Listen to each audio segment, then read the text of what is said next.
and CLAT examinations. So do visit AKS IAS Academy and also the website of AKS IAS Academy. And about me, I am Sandeep Bhushan and my credentials are I have 10 years of teaching experience for civil services. I teach international relations and internal security and the analysis of the Hindu newspaper. And this session will certainly help you because throughout my session I would be emphasizing on the keywords and the key phrases from the daily news analysis. And these keywords and the key phrases we will identify the factual, analytical and conceptual questions which will be useful for the preliminary examination. And while imbibing the keywords and the key phrases in your short notes for the mains examination, that is for the answer writing, you will certainly have a very precise and concise answers so that you can score more marks or higher marks in the mains examination. So therefore this session, that is the daily news analysis at AKS IAS Academy, will certainly help you to score higher marks in the mains 2020, as well as it will be useful for you for the prelims and mains 2021. So do follow the entire session of AKS IAS Academy daily news analysis to have an edge over others. And this session is in regards to the daily news analysis, that is today's 19th of November 2020 of the Hindu daily news analysis. And before we get into the daily news analysis, we will look at the quote of the day. And the quote of the day is, keep going. Everything you need will come to you at the perfect time. So what is important is your consistency and moving forward without any hiccups is very, very important. And everything you need will come to you at the perfect time. And before I get into the daily news analysis, I would say a very good morning to each one of you who are in the live and also in the live session. That is, good morning to Pantangi and then Gauri Naidu and then to Malvika Sajivan, Harika. A warm welcome to you all to AKS IAS Academy daily news analysis. And now we'll look at the news which we would be focusing from the Hindu newspaper. And the news what we would be looking at now is that the Indian Army has gone ahead with completing the buildings which are ready for the extreme weather conditions. So definitely Army has gone ahead with building extreme weather habitats for the Indian troops in the Ladakh region, that is in the eastern Ladakh region. So definitely it is for the weather habitats of the Indian troops, which the additional troops have been deployed in eastern Ladakh, and the additional troops which have been deployed in the eastern Ladakh because of the cases, that is in regards to the harsh conditions. And now because of the harsh condition, what is important is that the face off between India and China, now it is very important that we need to make sure that is the Indian Army has to make sure that it ensures operational efficacy of the troops deployed in this sector. So definitely the eastern Ladakh is now very strategically important, and that is why the Indian troops which have been deployed additionally should be taken care, and the extreme weather conditions have to be taken into consideration. The harsh winter session has to be taken into consideration. That is why the army has completed the building of the extreme weather habitats. And this is along the line of actual control in the eastern Ladakh, and wherein the standoff for the skirmish has been started between India and China right from the early May. We have seen that. And these buildings are of smart camps which are with integrated facilities. They are of all the smart camps which are integrated facilities, and they have the additional state of the art habitats, that is which are in regards to the integrated arrangements for the entire building, which is the camp. And that integrated arrangements are with electricity, water, heating facilities, health and hygiene is definitely taken into consideration while creating or completing the buildings which are of the smart camps, and they are of the additional art or state of the art habitat. So definitely electricity is taken into consideration, water, and then heating facility, health and hygiene is taken into consideration of the troops which will be deployed or which have been deployed in the harsh winter along the line of control in the eastern Ladakh. And the troops at the front line, they are also accommodated along with the smart camps. They are also accommodated with the heated tents, which the frontline troops will be taken into consideration, and they would be taking care of or deployed along the LAC at the front line, which they make sure that the Chinese army do not get into or do not barge into the Indian side. And definitely when we look at the altitude of the Ladakh now, which the troops have been deployed on the face of the India and China along the LAC, is 1400 feet to 1800 feet. And this now definitely the eastern Ladakh is experiencing 40 feet of snowfall, which will commence from December onwards. So definitely it is a harsh winter, and for the harsh winter, which is now along with the wind, very chill winds, and then the temperature will be minus 40 degrees, and there would be lot of a disruption caused to the national highway roads which will be connecting to the Ladakh or the high altitude of Ladakh region. So definitely the troops, Indian troops, are ready, well versed, and then they are definitely going ahead with making sure that the harsh condition will be taken into consideration, and the challenge is ready for any kind of situation, untoward situation. If at all in the winter season the Chinese troops or the PLA would wish to go ahead with taking the advantage of the weather condition, that is winter harsh condition. So now the Indian Army is ready with the integrated facilities along with the state of the art habitats. So this is very important. And the other one, what is important is India has gone ahead with procuring 1500 extreme weather clothing from US, and this procurement from India from US from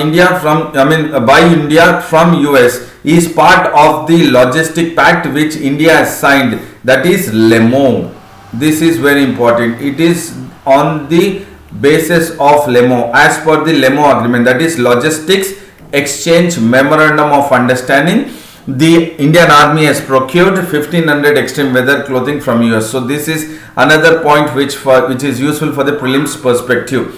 And the Army has done annual advanced winter stocking for entire ration, and they have gone ahead with supplies.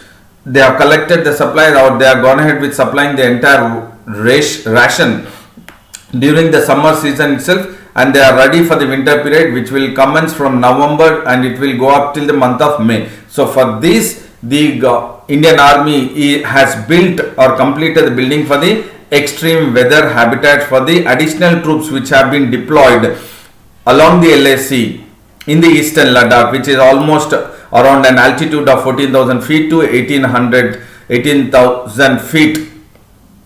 So this is the point wherein we need to make sure that we are ready for any kind of protecting the sovereignty and integrity of the country. And the another news is vaccine trial showed 95%, and who is saying this? Pfizer is saying. So we have seen the other company which has also made it very clear that it has gone ahead with the effectiveness of 94.5%, that is Moderna has gone ahead with 90%, and then now the Pfizer is saying that 95% success. So definitely now the Pfizer drug maker company is seeking an emergency approval from US.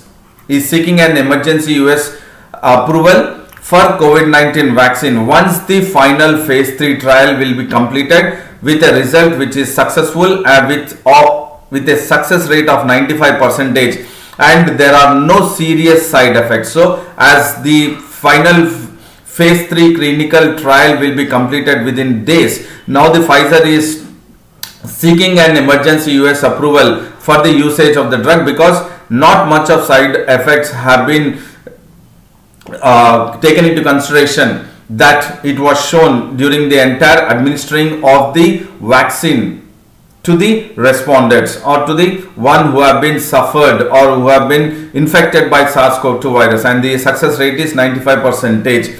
So definitely the efficacy of the vaccine now would be distributed from December, that is from the next month, and it sees that it would be found or it would be available consistently across different ages and ethnicity. So this is important because how the vaccine will react to different ages is now a big question mark. And then the vaccine is definitely showing the success rate and no side effects during the final trial, that is the phase 3 of the clinically tested trials. And the success rate which has been developed by Pfizer and its German partner. So along with Pfizer, it is a BioNTech which is now come up with the vaccine which shows 95% success rate, is the highest of any vaccine candidate which has shown a success ratio of 95% in the last stage, that is in the phase 3 clinical trials. So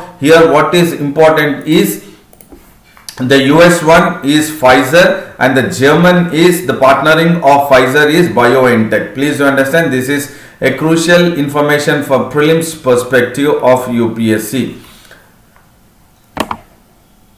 And Pfizer now is wanting the emergency approval by the US, and also it is expecting the US Food and Drug Administration's Vaccine Advisory Committee, so that this is the US Food and Drugs, that is FDA, US FDA is now would examine or it would review and discuss the entire outcome or the efficacy of the Pfizer vaccine candidate, which will be discussed about the data in a public meeting and which will be taken up in the month of December. So it is definitely going ahead with asking the emergency approval by US and also the vaccine advisory committee, that is US. Here the keyword is vaccine advisory committee is the US Food and Drug Administration. That US Food and Drug Administration will review and discuss the entire efficacy of the vaccine in a public meeting which will be held in December. And we have the another one which has also come up with the preliminary data for its vaccine in the phase 2 trial is Moderna, which says that it is 94.5% effectiveness. So both Moderna and the Pfizer are better than expected results are coming up in the phase 2 and phase 3 trials of its clinical trials.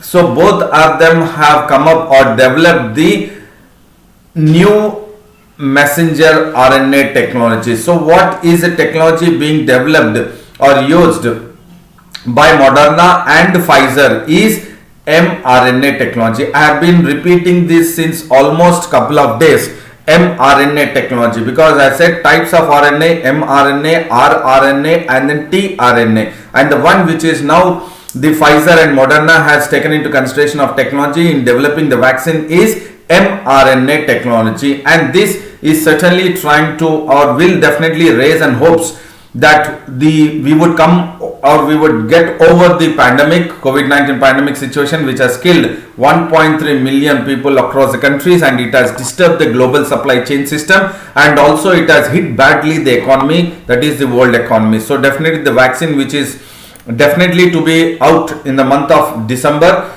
will be based on the new technology, that is mRNA, and the new vaccine has been by the Moderna and the Pfizer.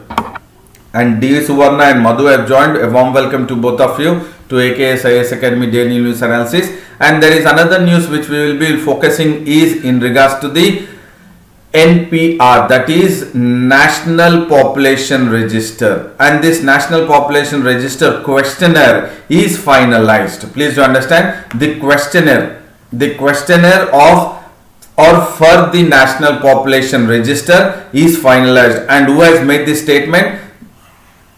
RGI, that is Register or Registrar General of India, from the Office of the Registrar General of India, has made it very clear the schedule or the questionnaire of the National Population Register is almost being finalized, and the expected date of the first phase of the census 2021. This is very important.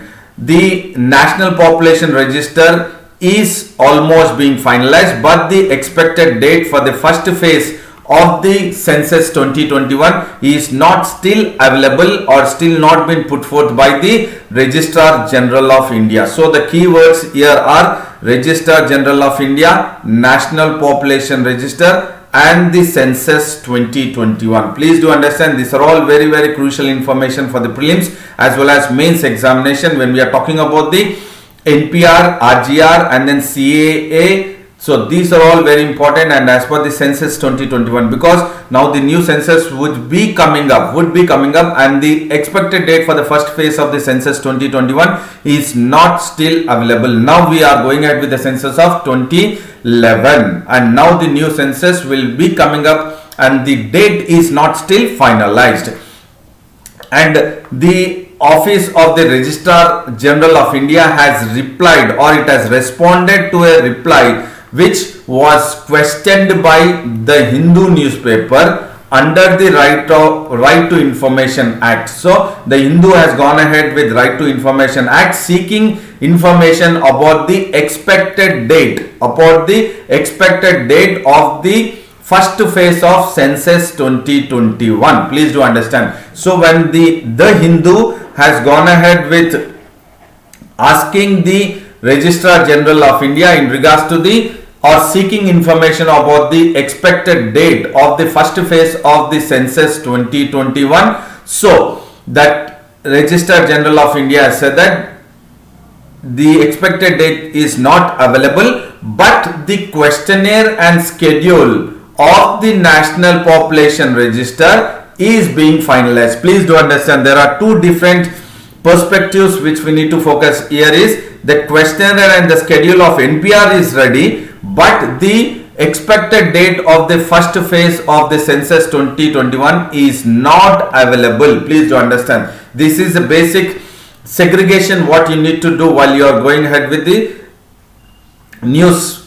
So you need to analyze it. It's very trivial, it looks very small, but we need to know the difference between NPR and then the census 2021. And when we are talking about the census, that is the house listing of the house, and then housing census. Along with that, it would be an update of the NPR. So update of the National Population Register that was earlier scheduled in the month of April. So because of the COVID-19 pandemic situation, which the schedule of the NPR was supposed to take place, but because of that it was delayed, and now it was said that it will be finalized, that is the questionnaire or the schedule of the NPR will be finalized. And when we are talking about the census, it is the house listing and the housing census, and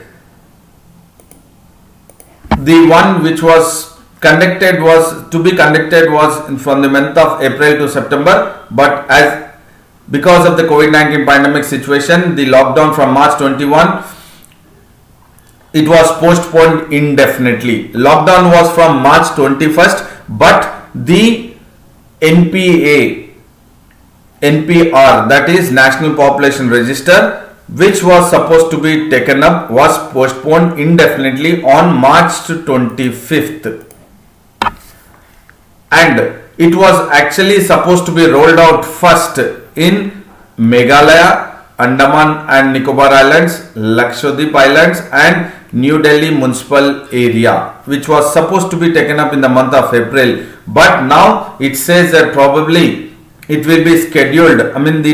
Schedule will be finalized very soon, and it has said it on November 17th itself. And almost 13 states and union territories as opposed, now this is a crucial information, as opposed the updating of the NPR, National Population Register, updating of what the central government is going ahead with the updating of the National Population Register is being opposed by 13 states and union territories, because they say that it is linked to the National Register of Citizens and the Citizens Amendment Act. Please do understand here the concept. The 13 states and union territories have opposed the updating of the National Population Register, because it feels that while the central government is updating the National Population Register, it is linked to what the central government has proposed of NRC, that is National Register Citizens and the CAA. So definitely because of the NRC and the CAA,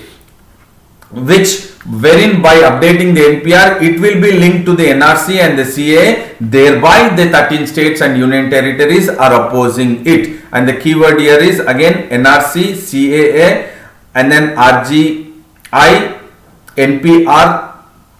All these are very crucial information. And there is another information which you need to focus is according to the citizenship rules framed in the year 2003. Please do understand the citizenship rules which were framed in the year 2003, and the NPR, according to that, the National Population Register is the first step towards the compilation of NRIC or NRC. That is, now when the central government is ready to update and it is ready with the schedule and the questionnaire of the NPR, that means they wanted to update, the government wanted to update the NPR. So when they are updating the NPR, this is the first state of compilation of the NRIC, that is National Register of Indian Citizens, or commonly called as NRC. And NPR was first collected in the year 2010 and now it has been updated. Please do understand, this is the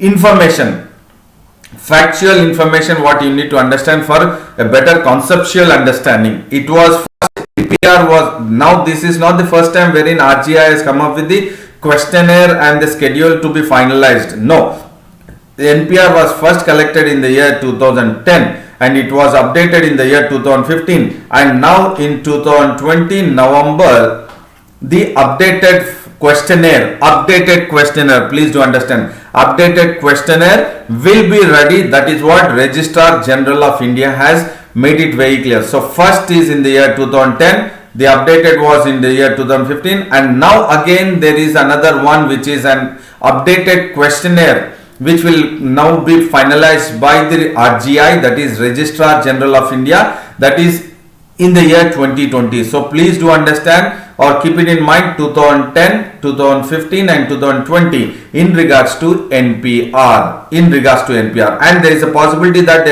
NPR total information will be compiled to the NRIC and CAA, or NRC and CAA, Citizenship Amendment Act, or the National Register of Indian Citizens. And there are few states, as we said, that 13 states and union territories have opposed it, that is West Bengal amongst them.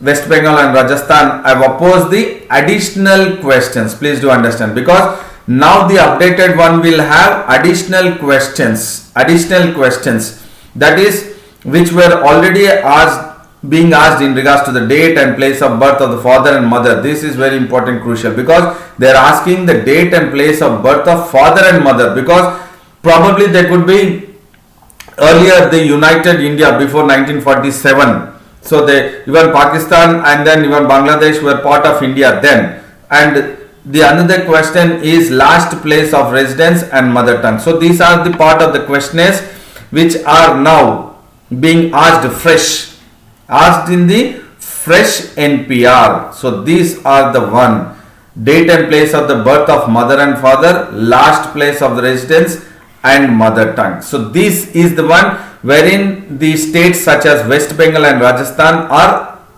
objecting to the additional questions. And then CAA, that is Citizenship Amendment Act, was passed by Parliament on December 11, 2019, and this allows, that is the passage of the CAA by the Parliament, it allows a citizen, or it allows citizenship on basis of religion. This is very important, on basis of religion, to 6 undocumented communities, to six undocumented communities who are now residing or before 2014 residing in Pakistan, Afghanistan or Bangladesh, and who have entered into India before 31st 2014 can be allowed into India as a citizen of India on the basis of religion.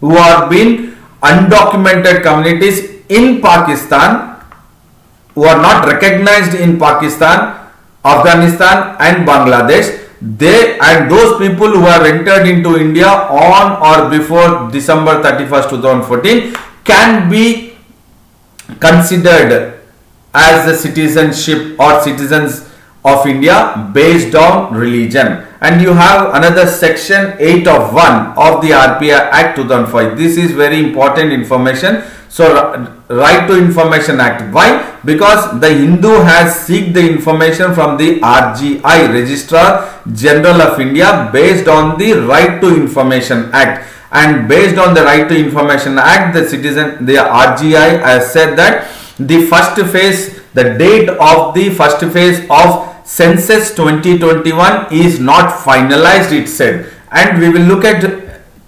section 8 of 1. What does it says? It bars, it stops providing any information. That means Right to Information Act 2005, as per section 8 of subclause 1, it bars, it doesn't give or it doesn't provide any information which affects the sovereignty, integrity of India, security, strategic, scientific or economic interest, and also any kind of the relations which differ in regards to the foreign state or in regards to the incitement of an offense. So this section 8 of 1 subclause 1 of RTI Act is very important, because by this clause, stating this clause, the RGI, the officials or the office of the RGI, Registrar General of India, cannot give any information or cannot disclose any kind of information stating that it might affect the sovereignty, integrity of India, security, strategic, scientific or economic interest, and any kind of the relation with foreign states might detroit, and which might, the information might lead to incitement of an offense. So section 8 of 1 of RTI Act is very important for you as a civil servant aspirant. Please take a note of this. And now we will look at, in the year 2019 itself, there was a pre-test or a trial of NPR form. That is 2010, 2015, 2019 there was a pre-test or trial which collected 30 lakh respondents from taking into consideration of 21 parameters. But if we focus, the NPR which was collected in the year 2010 and 2015 was only based on 14 parameters. That is what the question is.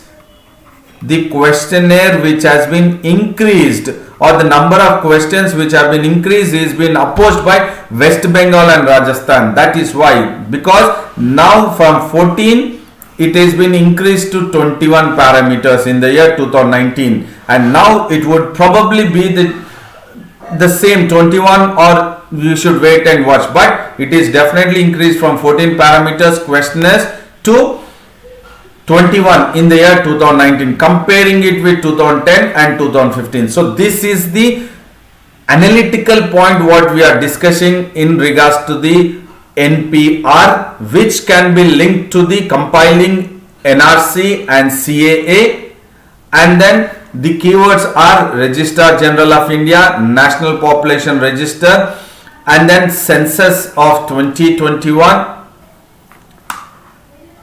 and then citizenships rules. Then in regards to the CAA, which has 6 undocumented based on religion will be provided, and section 8 of 1 of RTI Act 2005. So this is very, very crucial information for the mains examination. And there is another news which talks about, there is a news between Iran and US. So Iran's foreign minister has made it very clear on November 18, 2020 that Iran will automatically will return to the nuclear commitments. That is in regards to the Iran nuclear deal, which was concluded by P5+1 countries in the year 2015. But US has pulled out of the Iran nuclear deal in the year 2018. 2018, that is Donald Trump. So now what the Iran foreign prime minister is making it very clear is Iran will automatically return back to the nuclear commitment, that is Iran nuclear deal. But there is a clause, that is if the US president elect, that is Joe Biden, lift the economic sanctions which were imposed by Donald Trump in the year 2018. So once the economic sanctions are lifted by the US President elect Joe Biden, so the Iran foreign minister says that Iran will automatically return back to the nuclear commitments, that is Iran nuclear deal 2015, as per P5+1 countries during Obama administration, when Barack Obama was the president of US. And definitely Tehran will return back to, and it can be done automatically and needs no condition. So definitely it is automatically, it will go back, or it doesn't need any condition or any negotiation, and it will go back to the nuclear commitments as per P5+1 countries which have gone ahead with Iran nuclear deal. And definitely we know there are tensions between US and Iran, and during the presidency of Donald Trump, which we have seen that Donald Trump has withdrawn unilaterally, because I said it was P5+1 countries, P5 plus Germany. P5 plus Germany was the 6 countries who have concluded the Iran nuclear deal, but US Donald Trump has withdrawn it unilaterally. This is the important keyword, unilaterally, and in the year 2018, and he has reinforced the economic sanctions onto the Iran. And now the economic sanctions, and because of the COVID-19 pandemic situation, the economy of Iran is at a very dwindling stage, and that is why Iran is now made a very clear statement or open statement to US, saying that it will automatically return to nuclear commitments if the US President Joe Biden lifts the economic sanctions which were imposed onto Iran 2 years back by Donald Trump in the year 2018. Donald Trump has sought to maximize pressure on Iran and isolate Iran globally, but Joe Biden has proposed to Iran, that is Islamic Republic, a credible path back diplomacy. This is a keyword. This is a keyword which might be very important key phrase for the mains examination in regards to the international relations GS paper 2. GS paper 2 international relations. So the US President elect Joe Biden has proposed to offer Islamic Republic or Iran a credible path to diplomacy. Comment or discuss. Are you getting the point? So here, based on the result of the US president elections and linking with the US has imposed economic sanctions on Iran, so US and to the West Asia, that is Iran, how the question can be framed. So we have looked at the US President elect Joe Biden has proposed to offer Islam Republic, that is Iran, a credible path back to diplomacy. Comment or discuss. So this is a very good question. You can take it and then try and answer for this. And the another news is IMF foresees legacy scars from COVID-19 crisis. So definitely International Monetary Fund, the chief economist of IMF, that is Geeta Gopinath, while she was discussing at Bloomberg New Economy Forum, wherein even our Prime Minister has also discussed on the sidelines of the Bloomberg New Economy Forum, and Gopinath or Geeta Gopinath has made it very clear that even though there are hopes of COVID-19 vaccine which is emerging, because we have seen Pfizer and Moderna and various others candidates are also taken into consideration, vaccine candidates are also taken into consideration, so that they are ready with the phase 2, phase 3 and then almost to be completed at the phase 3 trials. But despite of all this, that is COVID-19 vaccine emerging, global economy remained on tenterhooks. So definitely now we are looking at the vaccine and then the global economy. So vaccine versus global economy. There are hopes of vaccine being emerged, but the global economy is still remaining at tenterhooks, wherein we are experiencing. Why it is remaining at the tenterhooks? Because we are experiencing new cases which are surging worldwide. Even though vaccine is about to come with a successful ratio of 95% with Pfizer and Moderna, but still new cases of COVID-19 are surging worldwide. That is why the global economy is still remaining on tenterhooks, because or despite the hopes of COVID-19 vaccine emerging. And that was the statement made by the chief economist of IMF, that is Geeta Gopinath, and she has said that, or she has observed that world economy had not returned to pre-pandemic levels. That is, the world economy has not returned back to February or March 2019 despite a rebound in recent months. That means there is a rebound in the economy, world economy, in the recent months, but it had not returned back to pre-pandemic levels. So that is why the global economy is still under tenterhooks. And she has also said that the crisis which has been triggered by the virus is likely to scar in the sense mark likely to remain as a mark in the future economic activity. Please do understand, because the way the crisis has hit, the COVID-19 crisis had hit the health crisis has gradually impacted the economic crisis, thereby this economic crisis will remain a scar on the economic activity. That means a wound has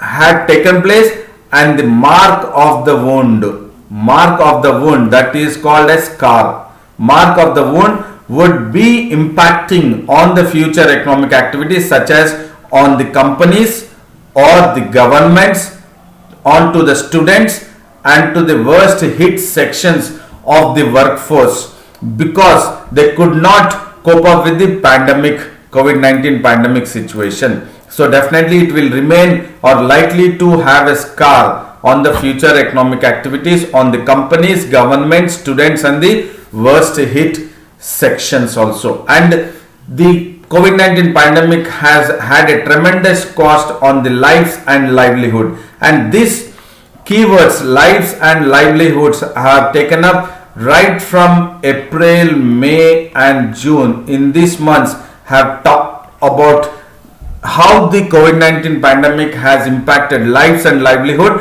and how government of India has focused on lives and livelihood. That is, in regards to the lives, health versus economy. This is lives, economy is livelihood.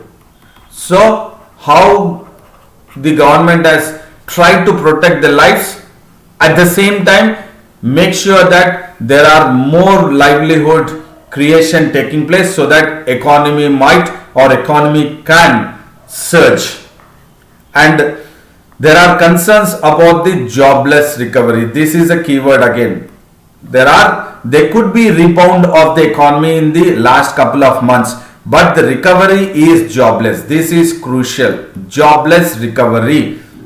The IMF economists have urged countries to go ahead with the green investments, and this is a keyword again. The investments, what the IMF economists are urging various countries is green investments. So what do you mean by green investments? That is the investments which will be benefiting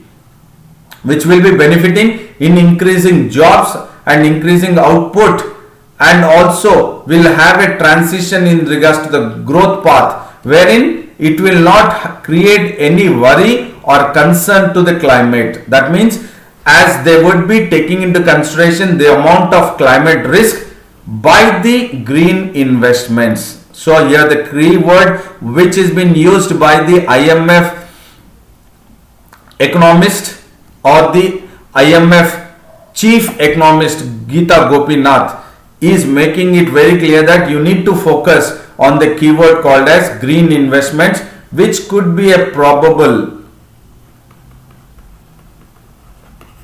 keyword or the key phrase which can be used in the mains examination. Green investments. The IMF has urged countries to push for green investments as part of the recovery process as there are more job intensive. Explain or justify. So there could be a possibility that in regards to the economy point of view and then linking it with the green investments, and definitely it will reduce the risk, that is the climate risk.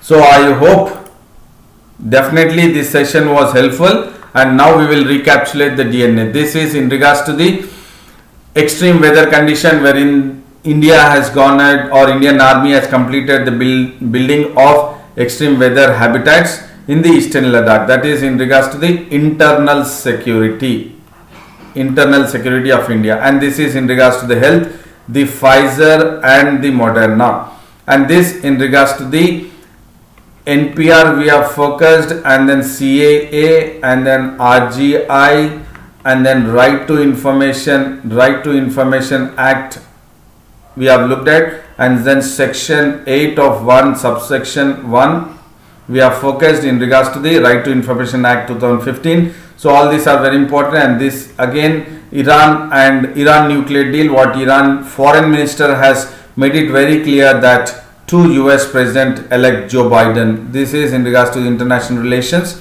and this is in regards to the global economy. So definitely I hope this session was very helpful for you and a knowledgeable session, and then certainly you will be benefited to go ahead with having a better edge for the mains 2020, So I would say a very big thank you to all, and then wishing you a good luck, and then do maintain consistency and stick to your schedule, and then take care of your physical health and then mental health during your entire preparation. And then do like the video, share the video, and subscribe the AKS IAS Academy English Medium YouTube channel, and then do visit the website of AKS IAS Academy, and also subscribe the Telegram link of the Advanced Knowledge System, that is AKS IAS Academy. And then see you tomorrow at 7:30 AM for the daily news analysis. So thank you very much. See you tomorrow at 7:30 AM.